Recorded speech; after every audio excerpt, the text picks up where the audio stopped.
Hello all, welcome to Reflections IAS Academy and welcome to the Integrated Current Affairs Program for UPSC and Tspsc Prelims examination. Under this program, we are doing the current affairs related to Indian polity and governance. So let's start with the today's session. The first question, with reference to the governor of states, consider the following statements. First statement, according to Article 175, Clause 2, the governor can summon the House and call for a floor test to prove whether the government has the numbers.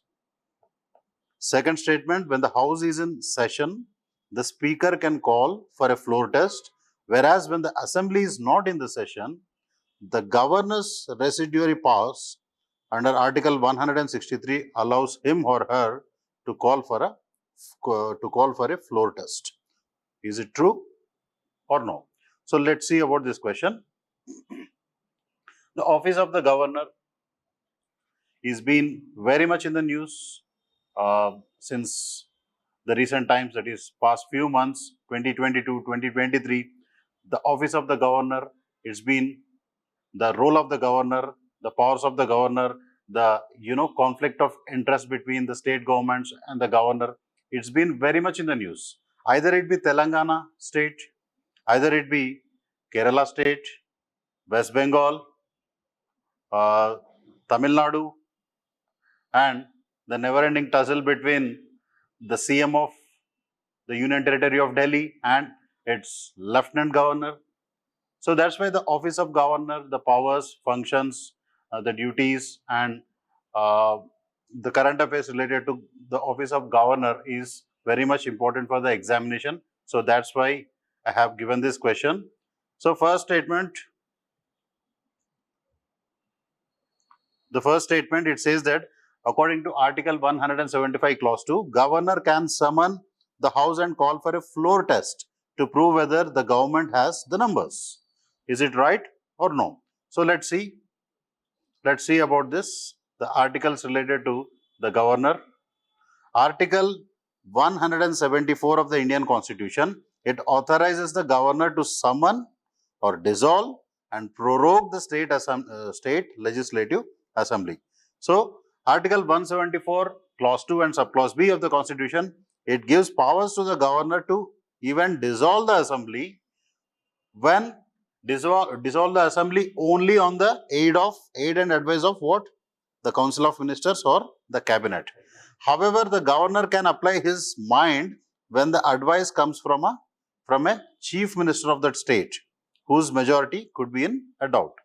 So, according to this, the first statement, it is correct. According to what? Article 175 Clause 2, the governor can summon the House and even call for a floor test as well to prove whether the government has the numbers. So that's why the first statement is absolutely correct statement. Second statement regarding this, however, the governor can exercise the above power only as per Article 163 of the Indian Constitution. And what does this Article 163 say? It says that the governor acts on the aid and advice of Council of Ministers, which is headed by the Chief Minister. So that's why it is not an absolute or discretionary power of the governor.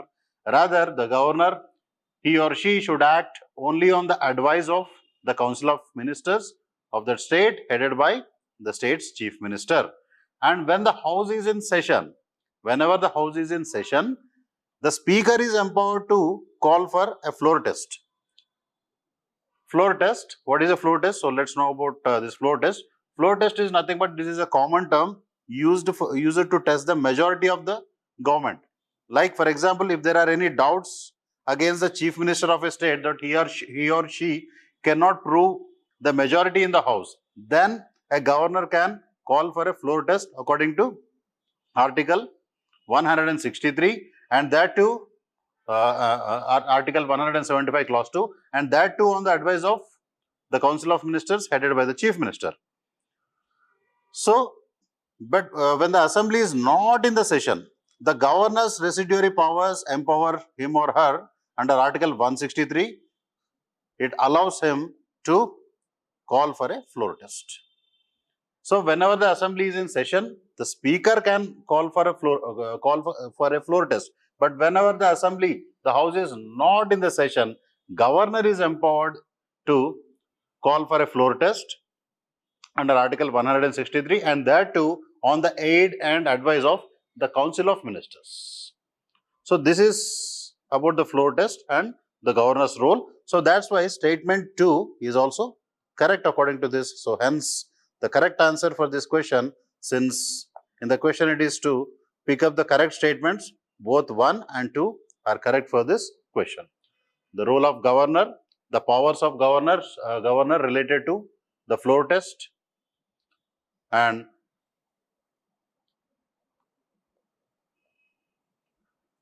okay. So this is about first one. Second question, regarding the Panchayat Raj system, consider the following pairs. Consider the following pairs. This typical pattern of question was introduced from 2022 UPSC prelims examination. This is called 2022 pattern question, or very new pattern question. That is, you have to pick up how many pairs are correct or how many pairs are not correct regarding that particular question. So that's why you can't really guess. You have to know the facts about that particular question. So let's see the pairs here. Ashok Mehta committee, it says that 3-tier Panchayat Raj system should be introduced. LM Singhvi committee said that constitutional status is to be given to panchayats. GVK Rao committee, district as a basic unit of planning. Balwant Rai Mehta committee, democratic decentralization.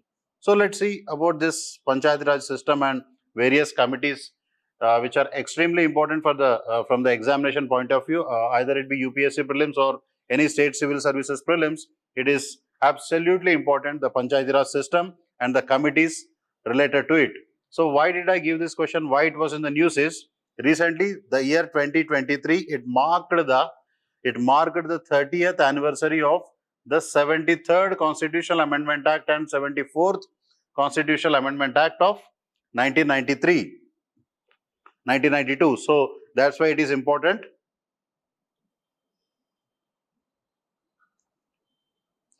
Let's see about this. So first pair, it is saying that, so you have to pick up which pair is not correctly matched.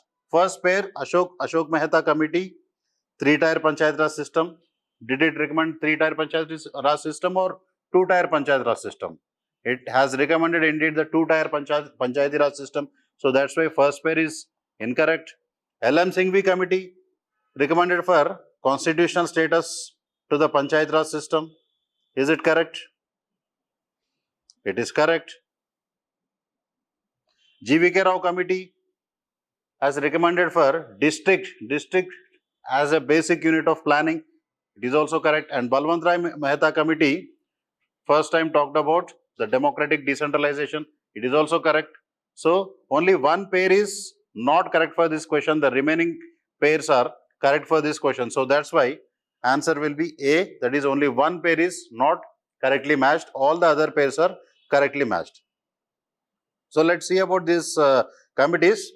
Ashok Mehta committee was appointed in the year 1977. First of all, you have to know the chronology as well. In the year 1957, Balwant Rai Mehta committee was appointed, and 20 years after that, in 1977, Ashok Mehta committee was appointed, and it did Ashok Mehta committee. It has, it did bring the new thinking in the concepts and practice of Panchayat Raj system. And this committee, Ashok Mehta committee, has recommended a 2-tier Panchayat Raj system consisting of Zilla Parishad and Mandal Panchayats. And other important committees are Hanumantarao committee of 1983, GVK Rao committee 1985, LM Singhvi committee 1986, Sarkaria commission on the center-state relations 1988, PK Tungon committee 1989, and Harlal Singh Khara committee of 1990. So these are the various committees and their years related to them. So GVK Rao committee, it has recommended making the district as the basic unit of planning. Okay, and also holding regular elections. Whereas LM Singhvi committee it recommended for providing more financial resources and constitutional status to the panchayats in order to strengthen them. So that's why in our question, GVK Rao committee, district as a basic planning unit, correct. LM Singhvi committee, constitutional status to Panchayat Raj is also correct. And Balwant Rai Mehta committee, democratic decentralization is also correct. But only the first pair, Ashok Mehta committee, which has indeed recommended for 2-tier Panchayat Raj system, not the 3-tier Panchayat Raj system. So that's why this pair is not correct. All the other pairs are correct. Hence the answer is only one pair is correct for this question. So all the committees and their chronology, the years of appointment and the important salient features of what the committee has, these committees have recommended are extremely important for your examination. So please do read and revise about this. Third question, which of the following is not correct about right against self-incrimination in India? Option number A, Article 22 grants protection against arbitrary and excessive punishment to an accused person, whether citizen or foreigner or legal person like a company or a corporation. Is it right or wrong? No person accused of, option B, no person accused of any offence shall be compelled to be a witness against himself or herself. C, it extends only to criminal proceedings and not to civil proceedings or proceedings which are not of criminal nature. Option D, none of the above. So, right against self-incrimination in India. Extremely important. Why this was in the news? Because recently the Supreme Court, it has refused to hear the bail plea of the Deputy CM of Delhi in the excise policy case because he had approached the court directly under Article 32 of the Constitution instead of first seeking remedy in the High Court under Section 482 of the Criminal Procedure Code. So that's why this was in the news. The recent excise policy, the scam related to it, the rumors and news related to it are very much popular in the media.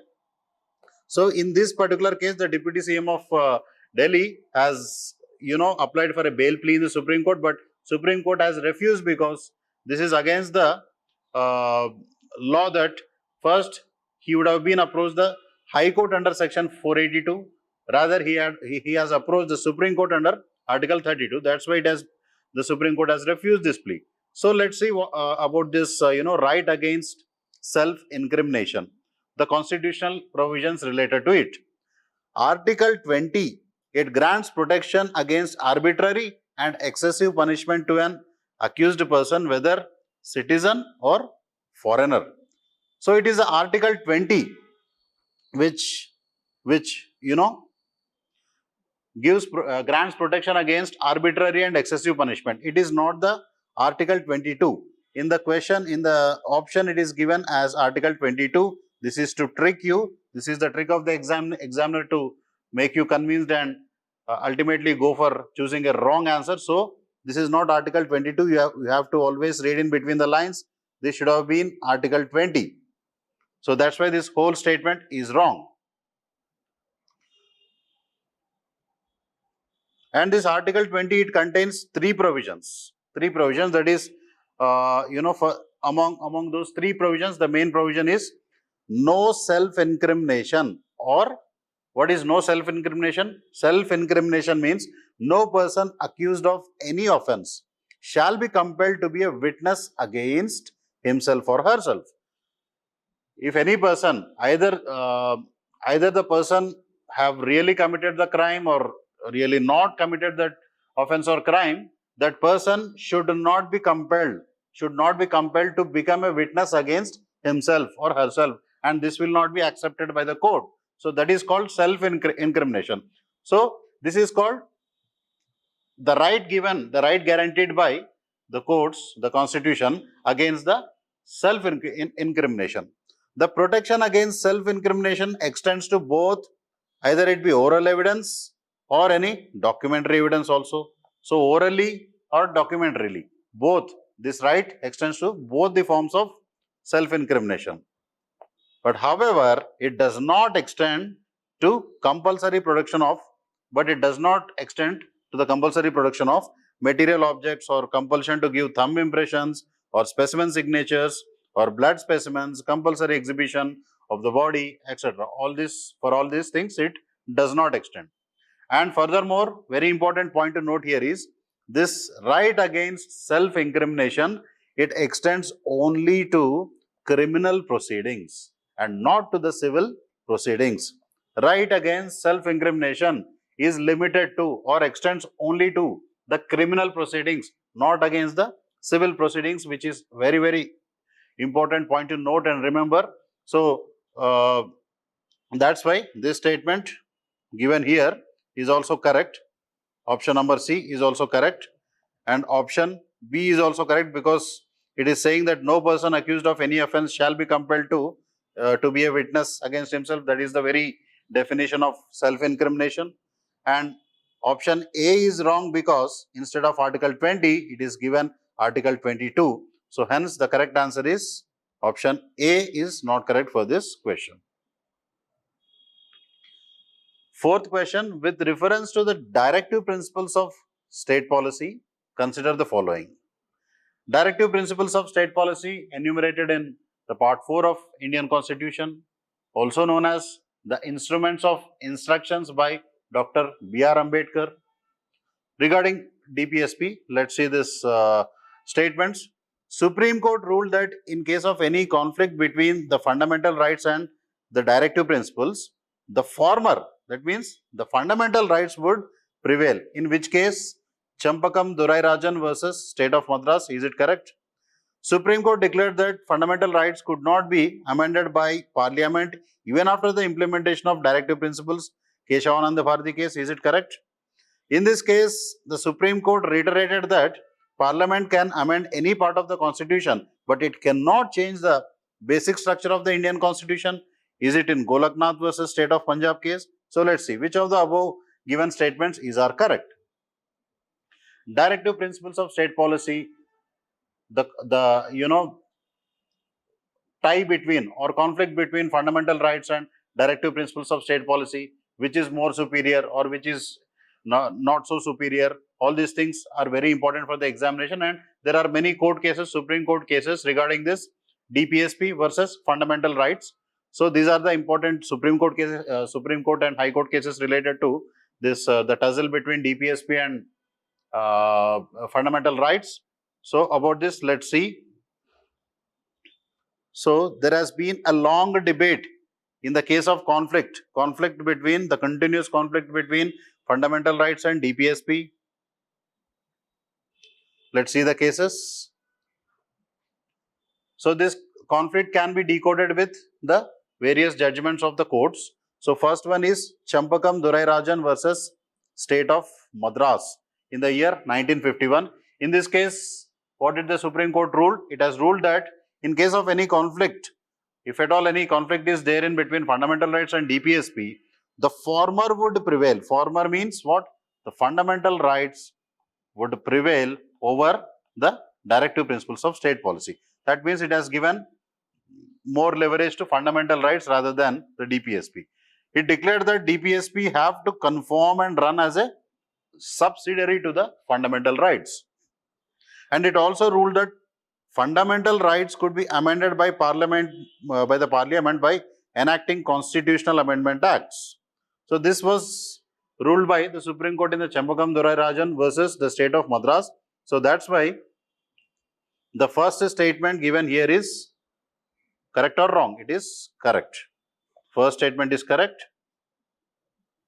Next, and these statements are given, in a swapping manner.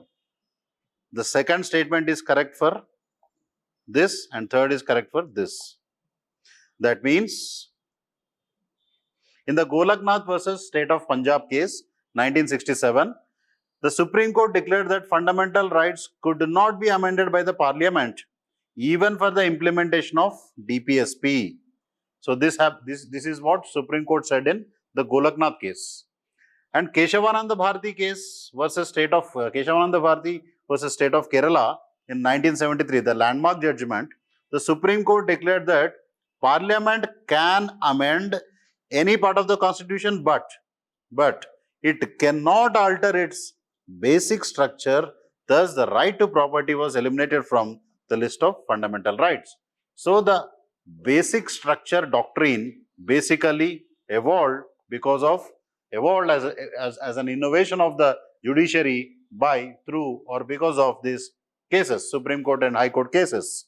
So next is Minerva Mills case versus Union of India. Minerva Mills versus Union of India in 1980. In this case, Supreme Court, it has reiterated that Parliament can amend any part of the Constitution, but it cannot change the basic structure of the Indian Constitution. So it reiterated what has been said the same in the Keshavananda Bharati case. So these are about the Supreme Court cases related to the basic structure doctrine and Supreme Court cases and other court cases related to the conflict between fundamental rights versus and the directive principles of state policy. So for this question, the first statement is correct, whereas second and third are not correct, because Keshavananda Bharati case, it has ruled out, Supreme Court has ruled out that it cannot change the basic structure of the Indian Constitution, whereas Golaknath case, it is different, what we have discussed just now. So that's why only first statement is correct, second and third are not correct. Next is fifth question. Consider the following statements. This is just for your revision, and it is the previous PYQ already asked in UPSC Prelims 2020 question. Prelims 2020. First statement, the Constitution of India defines its basic structure in terms of federalism, secularism, fundamental rights and democracy. Is it? Second is the Constitution of India provides for judicial review to safeguard the citizens' liberties and to preserve the ideals on which Constitution is based. Very much convincing statements, but are these correct? Let's see. So, both the statements, both 1 and 2 are not correct for this question. That means both the statements are wrong, because the Constitution of India did not define or mention about the basic structure. The basic structure doctrine, it has evolved as an innovation by the judiciary over a period of time from its own judgments. And even the concept of judicial review is also not explicitly or implicitly mentioned in the Constitution of India. But in the question, in the options, it is given as both of these terms are defined by the Constitution, which is wrong. These are not defined or given by the Constitution explicitly. Let's see about this. The Constitution of India does not define the basic structure. It is a judicial innovation. And in the Keshavananda Bharati versus State of Kerala case of 1973, the Supreme Court has ruled that Parliament could amend any part of the Constitution. How long? So long as it should not or it did not alter or amend the basic structure of the Constitution or essential features of the Constitution. That means Parliament could not amend the Constitution contrary to the basic structure of the Constitution. So, however, the court did not define the term basic structure, and it has only listed a few examples or principles like the federalism is a basic structure of the Constitution, secularism, democracy, rule of law, and many other features are included under the basic structure of the Constitution by various judgments of the courts. So, the basic structure doctrine has since been interpreted to include for what? To maintain the supremacy of the Constitution, to maintain the rule of law, and to uphold the independence of the judiciary, and to follow the doctrine of the separation of powers between legislature, executive and judiciary, and for sovereign democratic republic of India, the status, the parliamentary system of the government, all these things, the principle of free and fair elections, welfare state through what? DPSPs or directive principles.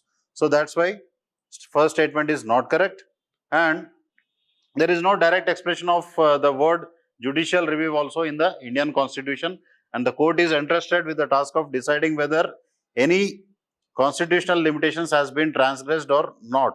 So that's why second statement is also not correct. Hence the option C is correct for this question.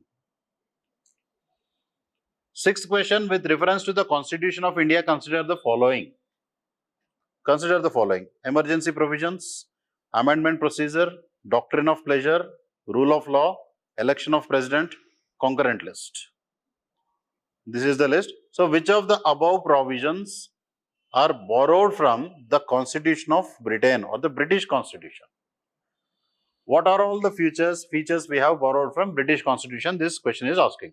So, first of all, you have to know very well that what are the various features of the Constitution borrowed from the Constitution of other countries like USA, Britain,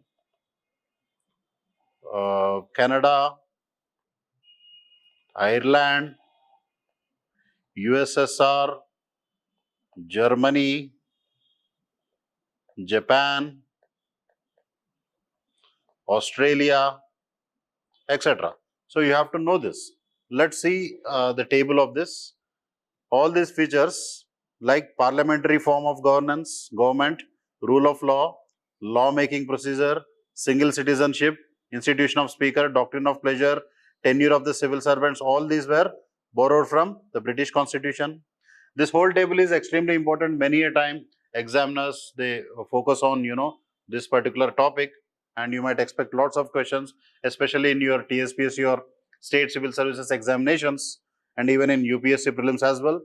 And from USA Constitution or American Constitution, the judiciary system, fundamental rights were borrowed. Canadian Constitution, federal system with strong central authority, residual powers, center-state relations. From Irish Constitution, DPSPs, election of the President of India. Australian Constitution, concurrent list, freedom of trade and service within the country. Weimar Constitution, Weimar is nothing but Weimar Republic of Germany. Emergency provisions, Soviet Constitution, the USSR, the 5-year plans concept and fundamental duties were borrowed.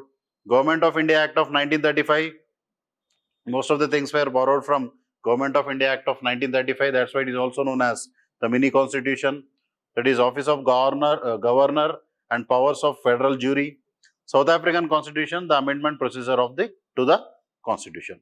So if you know this table, you can answer any question related to this particular topic.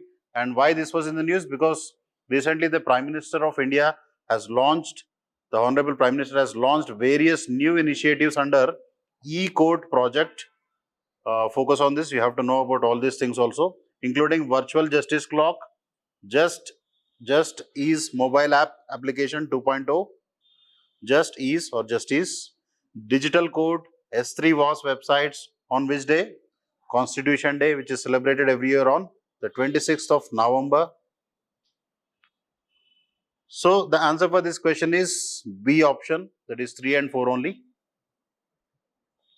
Next question, which of the following is correct regarding the office of Governor of the States? Once again, one more question on Governor of States, because the governors of the states has been in very much in the news very frequently. That's why I have to give one more question on this. Indian Constitution mentions the provisions for the manner in which the governor and the state must engage publicly when there is a difference of opinion. You have to pick up correct statement. Option B, under Article 155 and 156 of the Constitution, a governor is appointed by the President and holds office during the pleasure of the President. Is it correct or wrong? Punchi Commission 2010 recommended that governors should be informed of the grounds of their removal.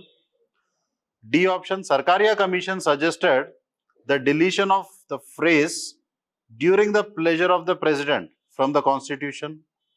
So you have to identify the correct statement among the following. The first statement is absolutely wrong, because Constitution of India does not mention any provisions. For example, if there is any conflict of interest or difference of opinion between the state government, that is the chief minister or council of ministers, and the governor, the Constitution of India did not provide any explicit provisions or suggestions on what the governor should do during those circumstances. So that's why first statement is not correct. Second statement, Article 155 and 156 of the Constitution, it says that a governor is appointed by the president and holds the office during pleasure of the president. This is called doctrine of pleasure. Like the doctrine of basic structure of the Constitution, there are doctrines in Indian polity. The doctrine of basic structure, the doctrine of separation of powers, the doctrine of pleasure. Doctrine of the pleasure in the sense, there are some offices, there are some constitutional bodies of in the Indian government system which are appointed under the pleasure of president. That means whenever the pleasure of the president ends, the person which has been appointed by the president should also resign, or the person is deemed to be removed. And second is basic structure. You already know, just now we have discussed in a question. And the doctrine of separation of powers is nothing but a clear distinction between the powers of judiciary, legislature and executive, and the mutual checks and balances. So under Article 155 and 56, the Constitution says that governor is appointed by the President of India and holds the office, and the tenure of the governor is held under the pleasure of the president. So according to this, option number B is correct. First is wrong and second is correct. And third one, Punchi Commission, about Punchi Commission. So this C and D statements are mutually swapped by the examiner in order to confuse you. There were some committees appointed by the Government of India regarding the office of the governor. So Sarkaria Commission in 1988, it has recommended that the governors are not sacked before completing their 5-year tenure, except in rare and compelling circumstances. And it also further recommended that governors should be informed of the grounds of their removal. So this is what Sarkaria Commission has said. But here I have given that, the examiner has given that Punchi Commission has recommended this, the grounds of the removal. This is not Punchi Commission, this is Sarkaria Commission. That's why this statement is wrong. And the last statement, this is the Sarkaria Commission suggested the deletion of the phrase during the pleasure of the president. This is wrong because the deletion of the phrase during the pleasure of the government of the president is in fact recommended by the Punchi Commission, the Punchi Commission of 2010. So it has suggested the deletion of the phrase during the pleasure of the president from the Constitution. Why? Because governor should not be removed at the will of the central government. And there was one more committee also which was appointed on about the office of governor, that is Venkatachalaya Commission 2002. This has recommended that ordinarily governors should be allowed to complete their whole 5-year term. So these are the various commissions appointed in order to study about the office of the governor, their removal or their role, and about the conflict of interest between the government and the governor, or the council of ministers and governor. So this is about the 7th question and its answer. Option B is correct for this question. Why it was in the news? You already know. Many a time the role of governor, office of governor is in the news since 2022. 8th question, which of the following are the discretionary powers given to the governor of a state? Once again, one more question on governor. This is for your revision. This was already asked in UPSC 2014. It's a previous year question. I had repeated it in order to make you, revise even the previous year questions also, which are extremely important in the UPSC prelims examination. First one, sending a report to the President of India for imposing President's rule. Is it a discretionary power? Second is appointing the ministers. Third, reserving certain bills passed by the state legislature for consideration of the President of India. Fourth, making the rules to conduct the business of the state government. So which are the discretionary powers of the governor? Article 163 of the Indian Constitution, it says that governor shall exercise his functions. How? Only with the aid. Shall means what? It is the duty of the governor to exercise his functions only with the aid of and advice of the council of ministers, except for functions which require his discretion. That means under certain circumstances the governor need not bind by the decision of the council of ministers.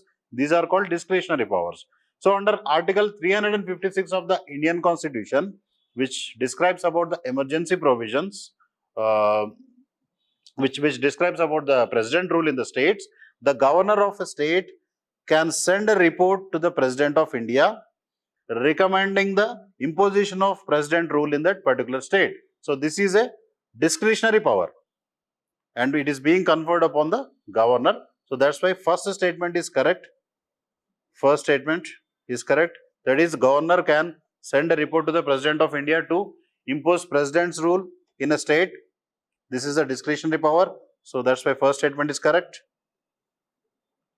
And governor appoints the chief minister and other ministers, and the chief minister and the council of ministers, they hold the office during the governor's pleasure. And the appointment of ministers in state cabinet is not at the discretion of the governor. The governor formally appoints, but it is not the discretionary power of the governor to appoint the state cabinet ministers or the council of ministers. He or she only formally they approve the appointment. So that's why this is not a discretionary power of the governor. The appointment of the chief minister is done by the governor, and also the council of ministers is also done by the governor. But this is just a formal power, a formality which is done by the government, but it is not a discretionary power of the government. So that's why second statement is not correct, because in the second statement it is mentioned that appointing a minister is the discretionary power of the governor. So this is not correct. Third, governor in fact indeed can reserve certain bills which were already passed by the state legislature. The governor can reserve those bills for consideration of the president. And in one case when such reservation is obligatory, that is where the bill is passed by the state legislature which endangers the position of the state high court. So in that case, governor can reserve the bill which is already passed by the state legislature.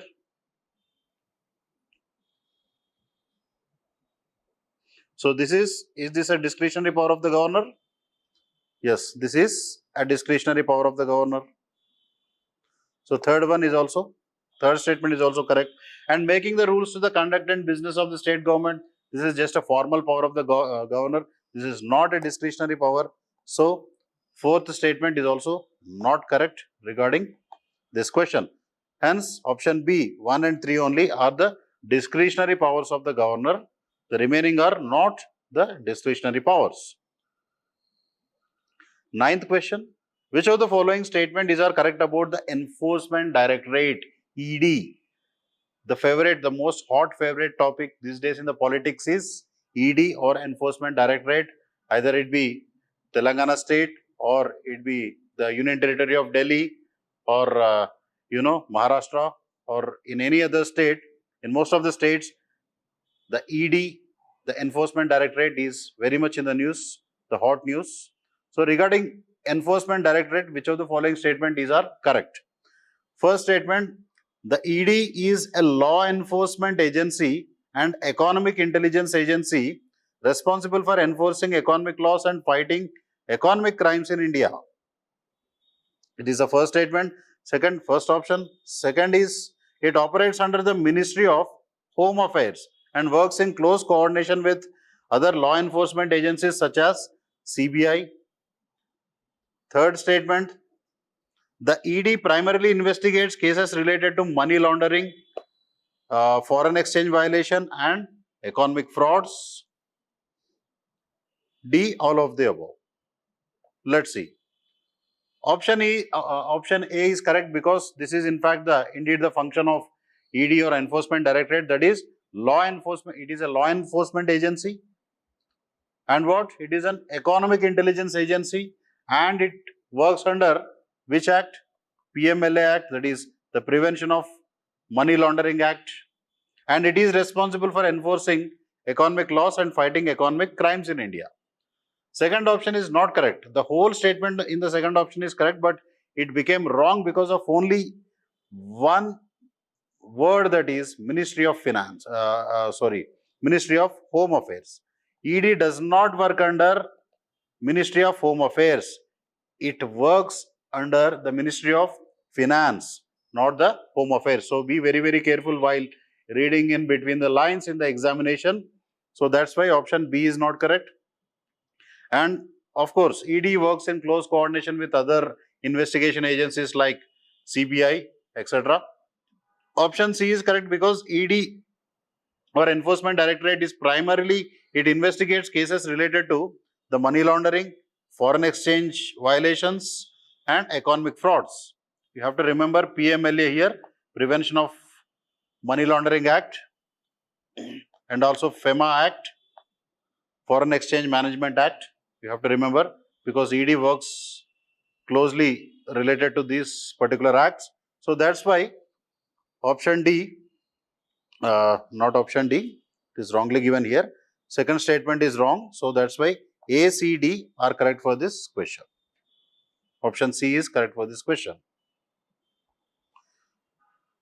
So you can see about, read more about ED here. ED or Enforcement Directorate is a multidisciplinary organization which is mandated with the investigation of offences of money laundering and violations of foreign exchange laws. And it functions under the Department of Revenue, under the Ministry of Finance, not the Ministry of Home Affairs. And it is a premier financial investigation agency of India. And the statutory functions of this directorate, it includes the following acts: the Conservation of Foreign Exchange and Prevention of Smuggling Activities of 1974, FEMA Act, Foreign Exchange Management Act of 1999, PMLA or Prevention of Money Laundering Act 2002, and Fugitive Economic Offenders Act 2018. This table is also extremely important, so read and revise about this. Last question of today is pretty much straightforward and easy, because among 10 questions, at least one question should be easy, should be made easier for you. That's why right to privacy is protected under which article of the Constitution of India? Simple and straightforward question, that is Article 21. Article 21 gives the right to privacy or right to life, which is guaranteed by the Constitution of India. So Supreme Court, it has described privacy and its importance in which judgment? This is important for you. The landmark decision in KS Puttaswamy versus Union of India in 2017. It has ruled that right to privacy is a fundamental and inalienable right and attaches the person to the person, covering all the information about the person and the choices that he or she makes. So right to privacy, right to life, right to food, etc. All those, they come under Article 21. And right to education, it is inserted in, it is in the form of Article 21A. So this is about today's session. We will meet in the next class with some more very, very important current affairs which are extremely important for your UPSC and also the TSPSC prelims examination. Thank you.